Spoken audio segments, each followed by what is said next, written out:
Hey everybody, welcome to Get to Know Your Wedding Pro. My name is Reed with Best Made Videos. We are a wedding videography company based out of West Seattle, Washington, and I'm excited today to be joined by Ben Meadow. He's a DJ. We were talking offline, trying to figure out if we'd ever crossed paths before. I don't know if we have, except for, posting online and being in a lot of the same wedding groups, but we have a bunch of mutual friends, good DJs and everything. So I think we're in good company. Ben, thank you so much. Why don't you introduce yourself? Tell us who you are and what you do. Yeah, great. Thanks for having me. I'm Ben Meadow. I'm a DJ based in Seattle, Washington. I've been a DJ professionally for about 15 years. I've been doing weddings as like a wedding pro for about 10 now.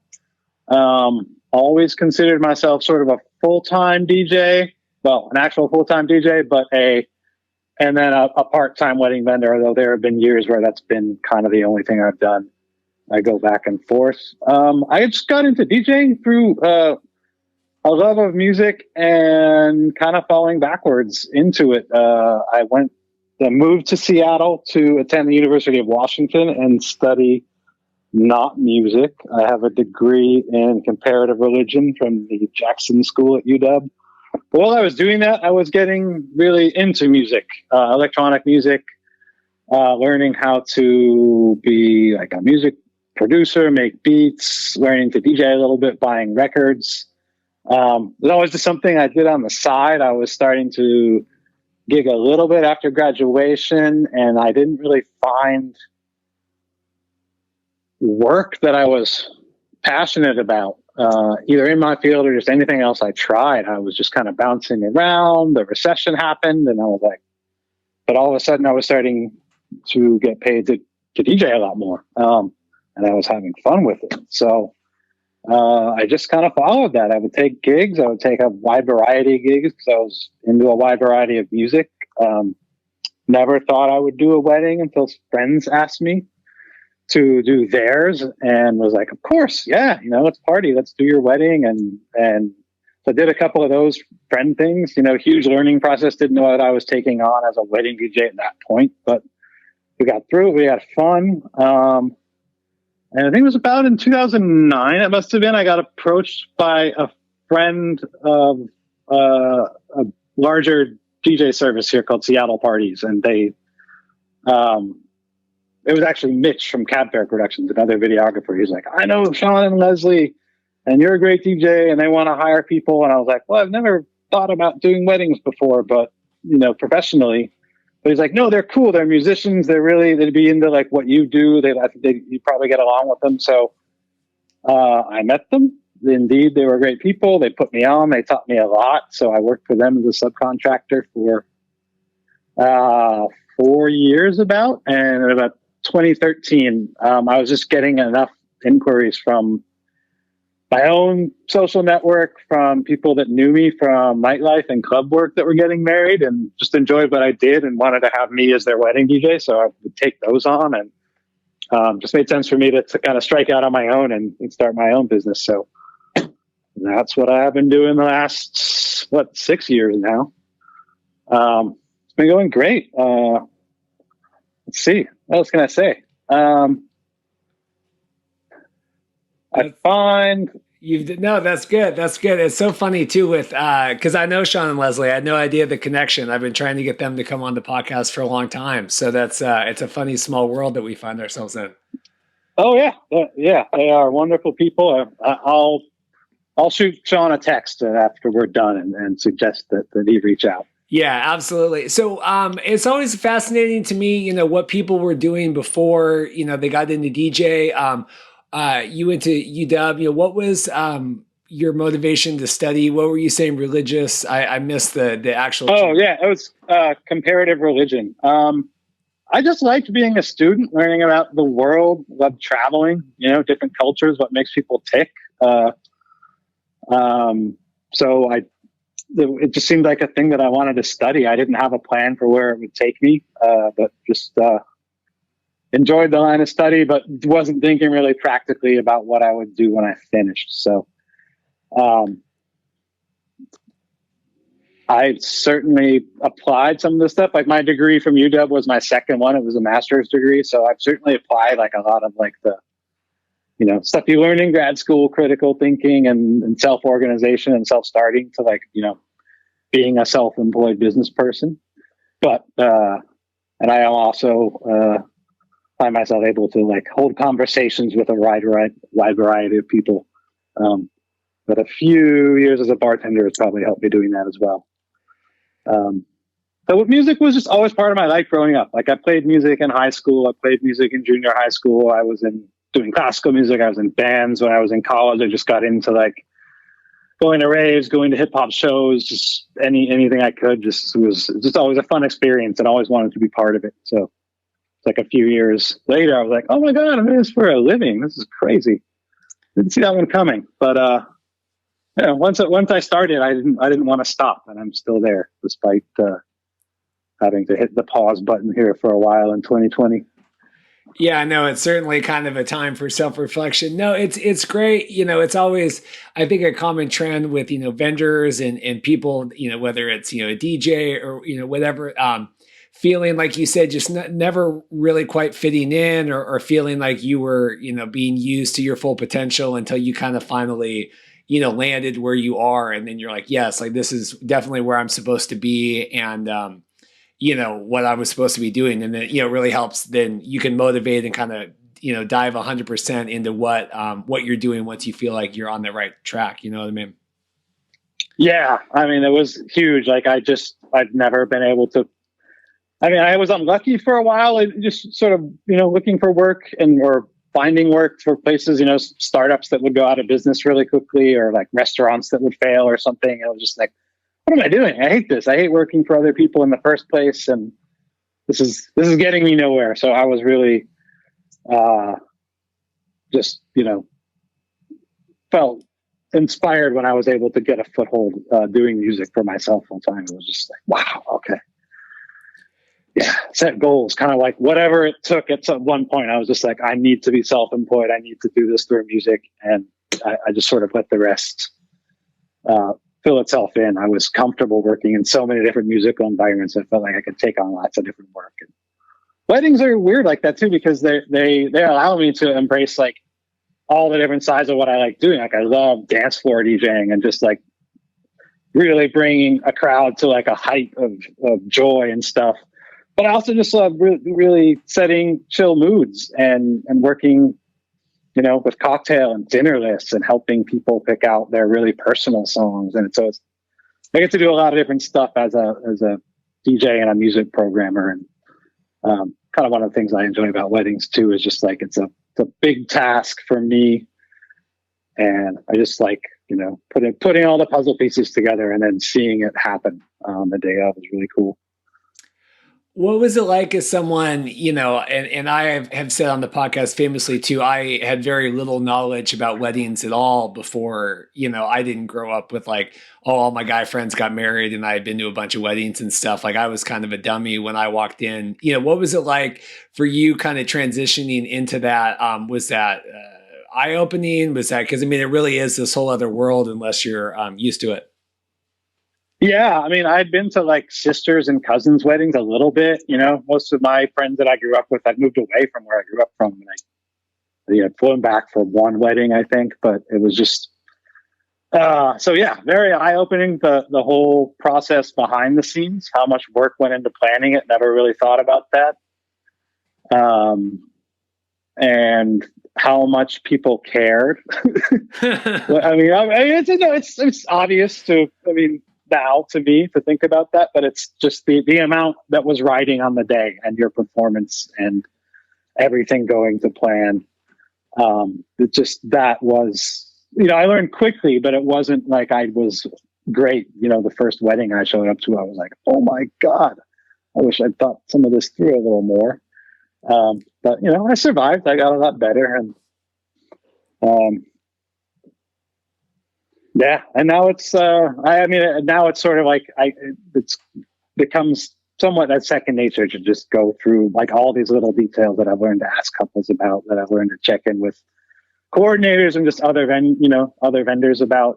Maybe there isn't a planner or a designated day of coordinator. So it's like you're checking in constantly with videographers, photographers, caterers, just to make sure that everyone's ready for the next step.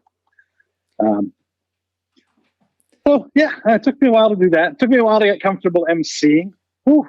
Yeah, that was another one. People expect a lot out of that as a DJ. And as like a nightlife DJ, I don't necessarily do that, and there's not a lot to do. So that was another big thing where it's like, yeah, people are looking to me to lead the party there in a non-musical way. And that was a big adjustment. But again, it was just, something that, you get a little constructive criticism on, and you just go from there. You learn to do it. You get over yourself, and there you are.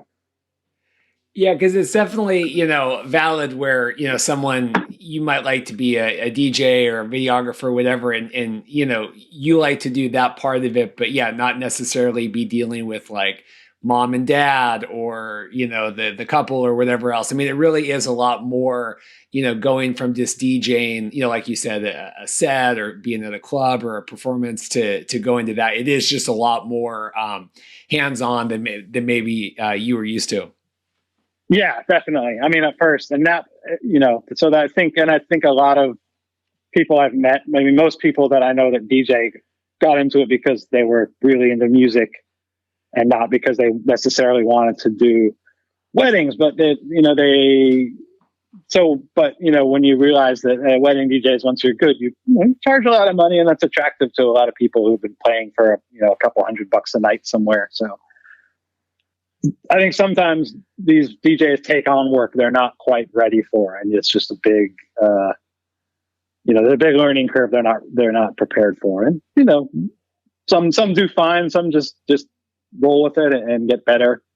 But every couple I've interviewed, as when we sit down for that consultation, that they seem to have a horror story about a friend's wedding they attended, and DJ that wasn't really tuned in or wasn't really ready, and that it's unfortunate that has to happen. But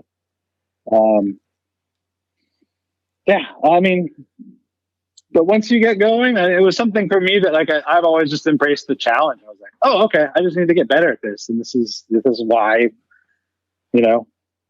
top wedding vendors, we get what they get, and this is all part of it. And reward beyond music for me just became like the success in business, or just like the overall like execution of a full day of work, the perfect plan that came to fruition, that kind of thing. So you just start to think about things in different lights rather than I just rocked that party.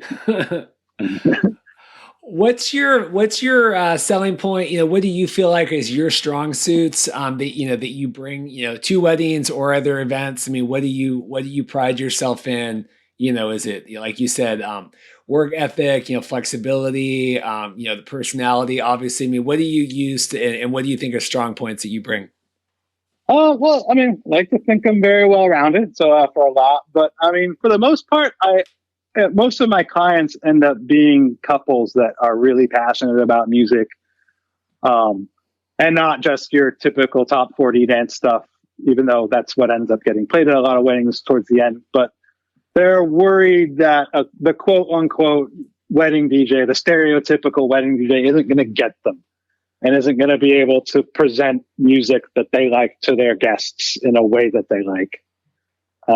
So I kind of am that guy that people seem to trust, that whatever genre they're into, whether it's some odd strain of electronic dance music, or they're into indie, folk, acoustic, but whatever words you got, whatever subgenres we have these days, that I can take that seriously, think about it, and present it to their guests in an authentic way that still works for groups like in a wedding as a whole. So yeah, I like to think of myself as that guy that can really understand people's desires and tastes, and not just say like, I do Motown, I do jazz, I do dance music. What do you prefer? It's about custom crafting a list for people that reflects their personality and works for their guests as a whole. No, it's tough because music is it's so personal and it's so important and it's funny even like when we got married, my wife, I don't think that we were pretty easygoing, planning. I mean, I've been doing weddings and stuff, but it ended up that music was like a way bigger deal to my wife than I think even that she had thought it would be, and then getting ready to plan, and then you're like, we're trying to like craft like this cocktail hour or whatever thing or figuring it out. And it's funny how it's this personal thing, and then you're including it with your day, and you have guests coming in, and it really is this balancing act between like what do we care about, and then what is you can't just play like thrasher music for 5 hours or whatever. You know what I mean? It's like a tough balancing Yeah. act. Yeah. And some people don't realize the effect that it has on the day. And a lot of people learn it negatively or too late, which is, I mean, it's just like, if you don't plan well with your DJ and you just leave it up to them, and then all of a sudden you're hearing music that you hate, and it's your wedding day. Like, imagine that, the thought of that happening bums me out, and I would never want to be a part of that. So I really have to kind of like figure out, number one, the level of importance of music to my clients, and number two, like how much input they require in terms of the music for the day. Because the last thing I want is that. I mean, no one really notices a DJ when they're doing fine, but when you're not doing well, when your levels aren't right, when you're playing inappropriate music, if your mics are messing up, that's when they notice you, when you're doing something bad. Kind of like like an official in sports. No one really notices when you're doing a good job, but you make one mistake, and then there you are. You're exposed. You're bumming everybody out. So, yeah, a lot of planning for me with and prep work No, for that kind of stuff. yeah, it's so hard. Like you said, it's when if people can't hear the stuff, or if it's cutting out, or if it's always then it's like the spotlight's on, and it's a very thankless job otherwise. Yeah, and I mean, it's fun. It's fun. It's fun when it goes right. I mean, in my case, I've learned to do this pretty well over the years. So it always ends up going well the day of, but there's just the nerves are high all around for me, especially like throughout the first part of the day. It's like, okay, ceremony, like this is like what I have anxiety dreams about, mics cutting out, feeding back, things, yeah. All right, that's over. Sigh of relief. And then it just slowly gets more and more like, okay, pressure's totally off. First dance is over. Let's party. And then we just kind of go from there. Looking at your site, you mentioned some other avenues where you perform or work at. I mean, is it nice to be able to express your creativity in a bunch of different outlets? And then how do you does that help you kind of stay up on like music trends and things and be able to bring that back to weddings and vice versa? I mean, is it nice to have all those different outlets? Yeah, completely. And there's been a year or two, I mean, where I've pretty much done weddings and then maybe had like one club gig a month. And that was fine. I was happy to have that much business. But I really found over the years that the balance is so important to me. Like, number one, just having the creative outlet. But number two, to stay up on trends. So, I mean, to be able to play like weekly, even if I'm playing like, mainstream top 40 open format mixes, I'm playing to crowds of like 20 somethings that are kind of demanding me know what's up, and that keeps me fresh for doing weddings. I feel like I'm bringing something extra. And the same way was just doing sort of more underground electronic stuff, which I've been doing a lot of during quarantine, because it's like, I don't have crowds anymore. I'm just going to start working on music for myself for a while. But that just, it all ties back into being a better wedding vendor. Like, I'm more of myself when I'm doing this stuff. I'm more relaxed. I'm more creative, even if I'm not going to play any far out music at your wedding. I'm going to just be like a more relaxed and focused performer when I am in that zone. I don't think I could do just one thing musically and have it keep me kind of fresh all the time. I need to have a couple things on the go.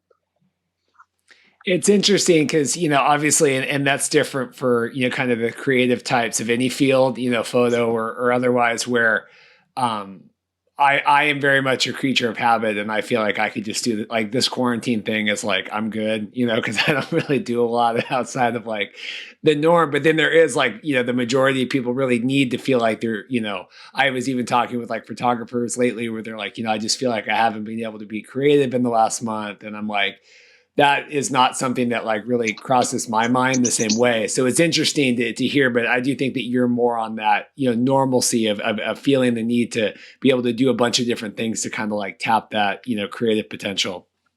Yeah, it's funny because right before this all started, I was like, I have, my weekly residencies, my monthly residencies. I had, I was gearing up for wedding season, and I was just like, oh man, I want something else to fill in. Like, I feel like I've been doing this for a while. I like it, but I'm, this is almost getting to the point where it's running itself. So what's going to be my next thing? Am I going to get back into music on a different level? I was like, no, I bought a camera. I was like so stoked on like learning photography and getting into that. And yeah, it's strange though, because now that we've been in isolation for all this time, I've like, I'm still into that, but I've just found myself pouring myself into music in different ways. I just didn't see that coming. I was like, oh, why don't I just, what's really important to my life? So yeah, I like having the diverse interests, but it's also been this last month or so has just been time a lot of reflection and self-discovery and figuring out like what's important to me, what sustains my spirit. You gotta find ways to keep yourself going. So I'm fortunate enough to do that. Well, at the same time, I'm also like learning about streaming and video and becoming an audio-visual DJ and all of these other things, which is like, I think when we resume whatever normal life will be, will pay dividends for me at that point as well. When you talk about investing more in music, do you write? Or is it doing more? What does that mean when you want to focus more on music? Oh, I think I've just been like playing like music I would not get the chance to otherwise, like really diving into that as a DJ. Like I have all these like lists on Spotify of electronic music and sort of just and chill stuff that I'll put on when I travel and stare out, airplane windows or go on runs or take car trips and stuff that I'm like, oh, I love this as like mood music, but I don't use it as a DJ. I don't have the time to really spend learning this as a DJ. So I've been doing that, and I've been wanting to get back into writing and making my own music as well. That's how I actually started like so many years ago. Even before I was a DJ, I was just sort of a guy that would sit in his bedroom and learn how to compose beats that I liked. And but I've years of self-employed running a business. I've thought about that more than creating at home so much over the last few years that it's kind of cool to have the time to get back to it. Yeah, so much of the being a self-employed wedding vendor, or I mean any vendor, is the actual process of owning and running your business versus actually doing the thing that you're in business doing. What do you enjoy most about self-employment? Do you feel like that allows you to, like you said, spend more time getting to know your couples and clients? I mean, do you like obviously making your own schedule? What are things that you enjoy most about the self-employment? Yeah, it's the freedom of the schedule is a big one. I like that. I like waking up on Monday, even if I've been like working some insane schedule all weekend. I like waking up on Monday and not really having anything to do. It's kind of a guilty pleasure, but there's it's just the not it fumbling for words now, but it is the freedom, and I do get to spend as much time as I want to on clients or I need to, which is nice. They know that they're hiring someone that is working for them and their other clients and not trying to balance a double career. It's just like you're pretty much my main focus. I can spend as much time on this as I want. And there's always something new to learn, something new to work on in that business sense as well. Like there's just always ways you can tinker with the way that you're presenting yourself as a salesperson, the way that you're marketing. What can I offer? What can I, not even to like charge more money, but how can I make myself available to clients that have more limited budgets, but maybe require less service? Can I do that? So there's just always things I'm playing around with like that. It's just like, well, this is my job. I should, just spend 40 hours a week tthinking about it, even outside of like performances. Yeah. But I get to do it all on my own timetable, which is great. I don't have anyone like, I work pretty well on deadlines, but it's great not having them sometimes. No, it's like you said, to do that, however many hours focusing on the actual DJing, and then there's, 10 times out in the back end trying to figure out everything else. When going from that transition from being, there's lots of people that, DJ clubs or bars or, events or whatever, to bring that, to be a business, to run that and whatever. Was that a big transition? Was that a big learning curve? Did you feel like that was something that you excelled at, or how did that go? Oh no, I have no head for money. I'm terrible. I mean, it took me a long time. Like, I think that I've done reasonably well, but I thought of it only as, what can I do? Like, what is the response to me as a DJ? Originally. And that's just, so it took me a long time to figure out that I need to write a business plan, to write a budget, to set certain goals, to all of this, and then to learn how to budget my time efficiently, my energy towards being fresh as I could be for my wedding clients, towards giving them enough of my attention before the wedding so that when I showed up, we were ready to go. Learning about filing my own taxes, which I have done on and off. There's been years where I've been like, no, I can't do this. I'm hiring somebody. But, just all of these little things took a while for me to learn. But I think I was fortunate enough when I was starting that I was paying attention enough to the music and to my clients, like as people, that they were very like comfortable with me, who, showing up to their wedding, helping them plan, executing on the day of, and just that was always a non-issue for me. The music always came more naturally than the business side of things, for sure. But I don't know. Over time, we just learn it. I mean, you have to. I didn't want to have to like do something else. So you just learn. Yeah, you just got to keep going. No, and especially now, we've been talking lately just with everything going on. And I do think it has made vendors of lots of kinds, but especially wedding vendors, a lot more human with the couples, and, just kind of that communication that maybe wasn't there before about like, hey, what's going on, or what do we need to do? Like you said, you feel like a lot of times people are, accepting if we're trying to like figure something out, or if you maybe don't know the answer, but you can look it up, or we're trying to, workshop stuff. But I do think like even now it's way more like kind of that open communication of like, okay, what's going on here? What do we need to do to kind of readjust maybe than it ever was before? Yeah. I'm just getting to the point now that we have the 4-phase plan announced, that I'm reaching out to couples that already haven't contacted me about rescheduling or just my policy. So, yeah, I can't. That's got to be so hard. I'm trying to think of myself in their shoes as much as I can, and just say like, wow, this sucks. The logistics of planning a wedding, whether you haven't hired a proper planner or not, are just so crazy. And now this. So, yeah, I mean, just saying like, hey, here's what I can do for you. I'd rather not alter our contracts. You got a new date, I'm available, I'll be there. Boom. And then just kind of going over options from there about what we're going to do. But it's them first, really. I mean, I know I'll be all right long term with whatever I choose business wise. I think I feel comfortable with where I'm at. But it's just more, it's not even about thinking about business now. Like you said, it's about just being human. Letting them know you're there for them. Just saying, hey, it's going to be all right. We'll make it. We'll figure out a solution that works.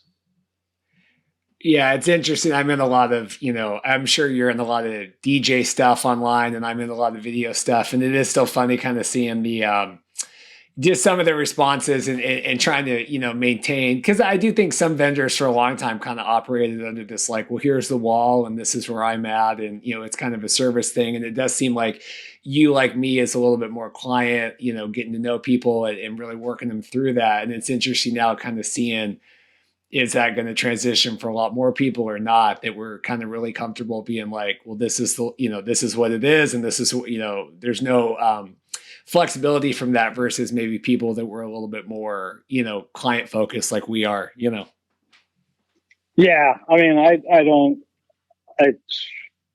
have never been, I don't have a background in business, and I certainly operate within the confines of the law, but I never considered that to be like, the guiding principle. It's always is like, what's made sense for my clients, for me.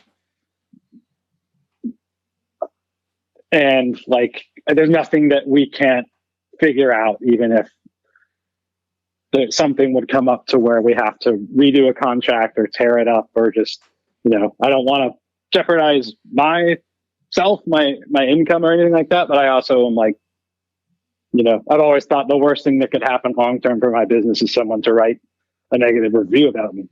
So that's part of it as well, is just like, rather just kind of have happy clients no matter what, and let it go from there.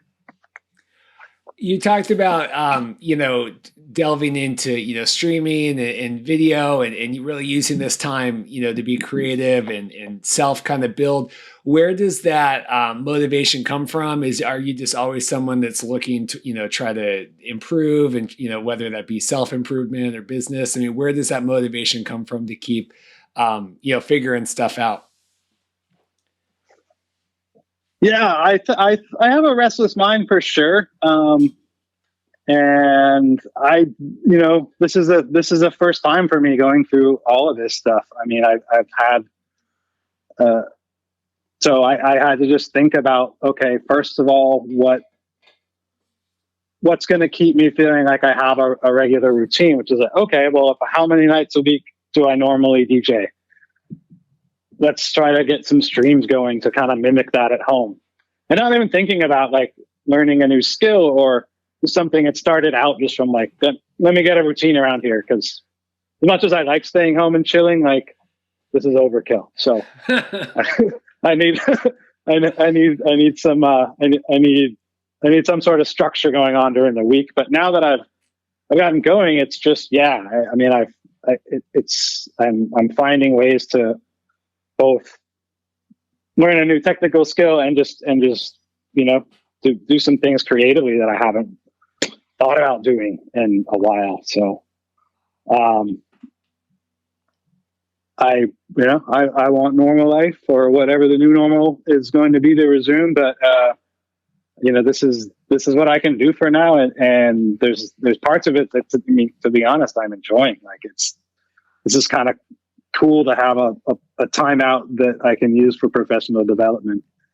Don't want it to last forever, but that's the way I'm trying to treat it. And I think for anyone in our industry that, you see this in just from your friends or in networking groups that it's just people are freaking out and everyone's handling this a little bit differently. But it's like, hey, there's resources we can tap for money. Hopefully people can get at least unemployment and and live and hang out for a couple months. And then, yeah, I think professional development is the best way to handle it. You know, I can't do it with just like Netflix and video games. I would go nuts. So Yeah, it's interesting. It's interesting to see, yeah, how everyone's handling the extra time right now. Yeah. But yeah, like I said, I'm trying to put as positive a spin as I can on it. You know, I have a lot of like July and August and September weddings booked. So, and those are kind of the things that haven't quite sorted themselves out yet. So I am hoping that this, I get to do those or a lot of them, or they can get scheduled for the rest of the year. But no rush at them. Stuff to stay calm, but I'm trying. I don't know. We're all just doing the best we can, I suppose. When you're not doing the DJ thing, this is Get to Know Your Wedding Pro. What are some other things you like to work on or stay busy, or you had talked about running and things. What kind of fill out the other side of the bubble? Well, I was starting to get back into like photography on not just a smartphone scale. I do like a lot of creative outlets. I've been boxing the last couple of years. I live close to the Title Boxing Club in Greenwood.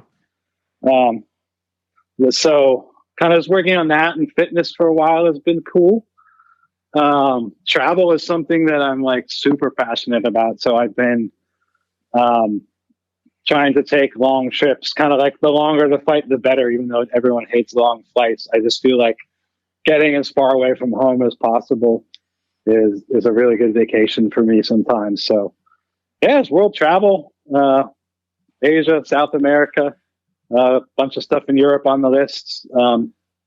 So obviously, nothing planned at the moment, but that's been a big joy of my life the last couple of years is saying, hey, business is good enough. I can like take a couple of weeks off here and there and jump on some flights and go see friends overseas, or just been places I've never been before. That's kind of what keeps me going, is like, to look forward to. Seattle's a wonderful place to live and work. Don't know if I would want to do either of those anywhere else at the moment, but certainly like to leave it now and again. Yeah, that was the interesting thing for me too, when it came to kind of quitting my job and doing the business thing, and being able to not only have the time and freedom, but also the funds to, like you said, be able to do things that you never thought you'd be able to do, or see things or whatever. I mean, I had a good off season of travel here booked before all this happened, that I was excited about before we were going to end up in May. But so it is. But it is nice to be able to feel like, I don't know. I think it motivates. Not that we're not hardworking anyway, but I do think it's nice to feel like you can, really see the dividends of kind of what you're doing by being able to take some time to yourself to go see something new or do something fun. It kind of helps motivate that even more. Yeah, I mean, and that's sort of, if that beyond me, spending money I make on like anything like of material,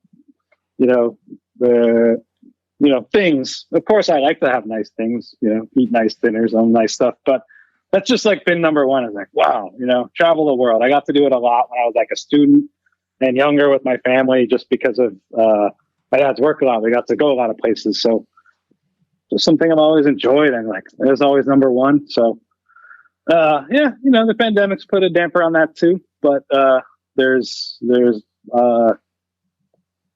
I'm just trying to, I guess, get,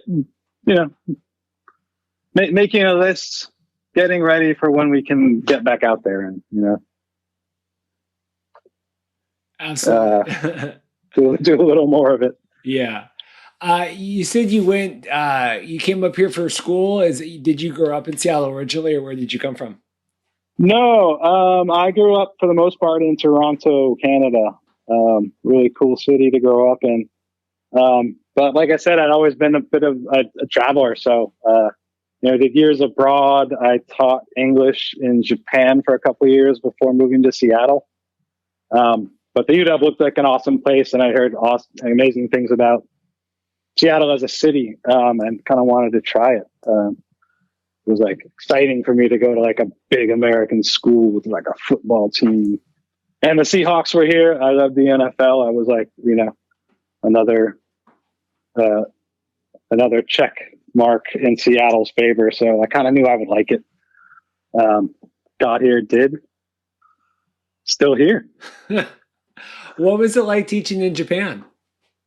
Oh, fun. I mean, just as someone that wanted to get out and see the world at age 22, that was like, I think the best thing I could have done.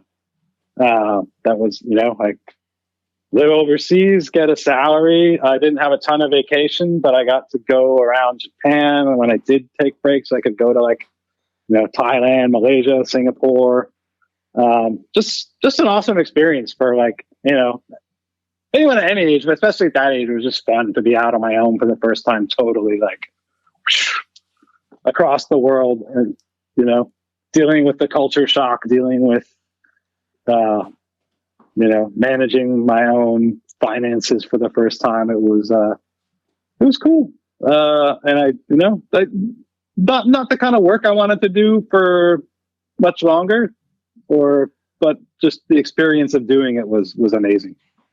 So no, it's it's definitely not. It's a good thing, I think, to get away wherever it needs to be, Japan or otherwise, to kind of really, it's like a sink or swim, and kind of find your own, kind of find your own feet under you.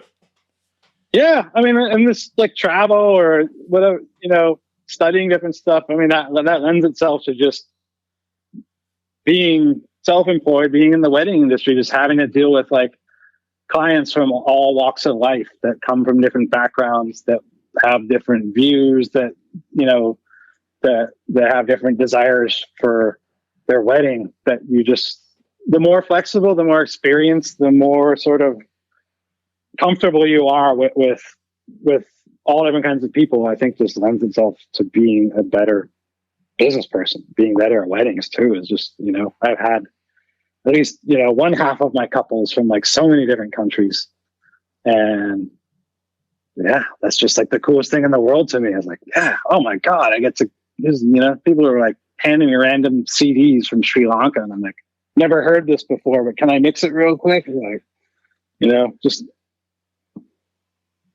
I had a lot of cool experiences that way, and I just feel like travel in general, studying whatever, and just keeping the creative mind active. It translates so much more than just, it builds your experiences to the point where you're able to just be, I think, a better person in general, but certainly a better like self-employed person, a better vendor for clients. Just the more people you can relate to, you can just do a lot more for.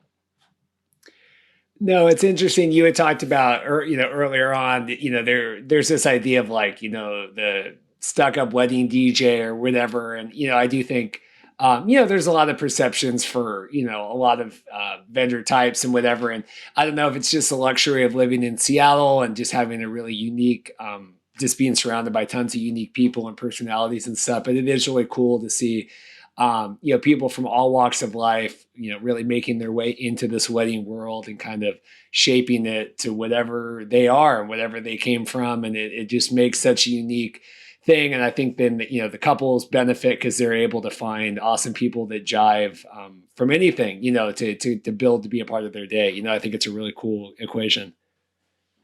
Yeah, I think that Seattle has that going for it for sure. I mean, the stereotype maybe from outside is like kind of a nerd town. A lot of people that are just into carving out their own niches and but with a lot of maybe, a background in tech, if not just some savvy. And it's like, yeah, there's so many options here. So many different people can find exactly what they're looking for.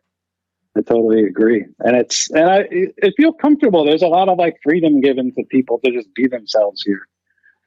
Like, that's something I've appreciated. It's like, it's up and down the West Coast, I guess, maybe more than other parts of the country, but it's just sort of like, yeah, we're easygoing. We're open-minded people. It's just, and there's definitely something for everybody. I was going to say, before we let you go, what is one thing you wish that more people knew about you? And it could be, the way you work or your personality or something. What do you wish more people knew? That's an on-the-spot one. I'm going to take a couple seconds and pause and think about it. Well, I hope they know this already, but I think I want them to know like how much I really care about everything going right for them. You're working with me. You've hired me. I'm kind of right there with you. Like, something going wrong is going to devastate me. And I care. I'm working so hard to just make it not. And,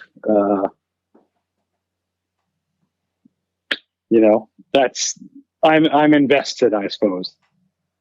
To put it shortly, I am very invested with all of the work that I do. I want to present it well.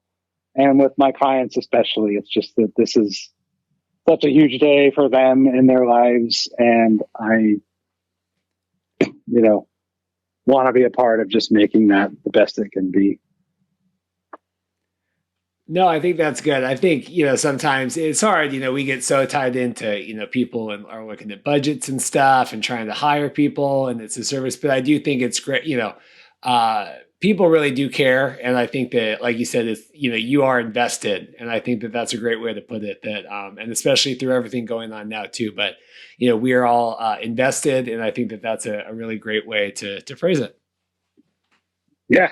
I mean, it's on whatever scale I've been hired for, I just want that to just go I just want that to be nailed 100%, concept done, no mistakes. We did it all. Everyone's happy and good memories, all that stuff. Perfect. No, I think that's good. This has been such a delight getting to talk to you today. I hope that we, hopefully when things get back to normal and our paths can cross, and we can hopefully make some couple's day wonderful together. For sure, man. Yeah, it would be totally cool to run into you out there. Yeah. Later this year, next year, excited to get back out there and and see people not on the internet work again. Yeah, absolutely. If people want to learn more about you and your services, where would you have them check out your website and everything else? Yeah, it's benmeadowmusic.com. Socials, anything on hashtags, all Ben Meadow Music. And it's that easy. That's good. That's nice and easy and concise. That's good job. Yes, email Ben at Ben Meadow Music. It's just that easy. So perfect. Well, thank you again, and I hope we'll chat here in the future, and I hope everything else, the year peaks here hopefully soon, and we can get back to doing some fun stuff again. Yes. Same hopes for you. Thanks for having me, Reed. If you're like Ben and you're interested in coming on the podcast, you can go to www.bestmadevideos.com/podcast guest. And that's a nice, easy questionnaire to get you in the system, and we can get the ball rolling about potentially having you on the podcast. This has been another episode of Get to Know Your Wedding Pro. Check back next week for another wedding video interview. Thanks so much.